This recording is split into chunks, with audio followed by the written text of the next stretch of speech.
Well, good morning, church. And this morning we're going to be looking at the first person that Paul mentions in chapter 2 that he's sending to the church in Philippi, a man named Timothy. And we're going to look at how the way Paul describes him is something that all Christians should be described as. And so he starts describing him in verse 20 where he says, "For I have no one else like-minded who will genuinely care about your interests. All seek their own interests, not those of Jesus Christ. But you know his proven character because he has served with me in the gospel ministry like a son with a father." Right off the bat, the first thing he says about Timothy is he genuinely cares about you. We're never going to be able to minister to anybody if we don't first care about them. There's different ways that we can really show someone God's love. It's going to be more impactful in specific ways based on who that person is, and we're not going to know that if we don't care about them enough to learn who they are. So first and foremost, any person we minister to, we need to care about, or else we're not going to be able to truly minister to them at all. Secondly, he talks about how Timothy cared about the Lord's interests. He wasn't doing things for himself.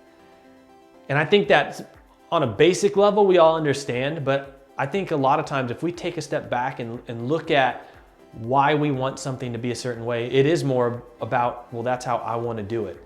It may even be a seemingly good thing that we're talking about, but if the reason we're doing it is more so people look at us and think, wow, what a good Christian, or wow, that's such a nice person, we're doing it for the wrong reasons.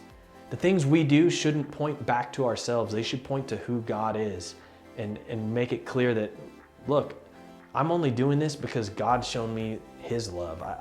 I've done nothing to deserve that love, and I want people to experience that too. So we need to do things with God's interest in mind.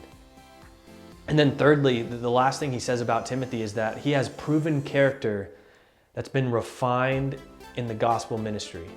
What that means is that he has served God and his character has been molded, and God has changed him and shown him more about who he is by the way he served.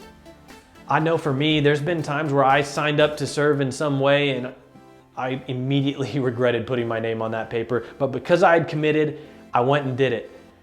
And what I found is almost every time I walk away from that opportunity and think, wow, I would have missed out on that had I not put my name down. God showed me this about how he cares about these people.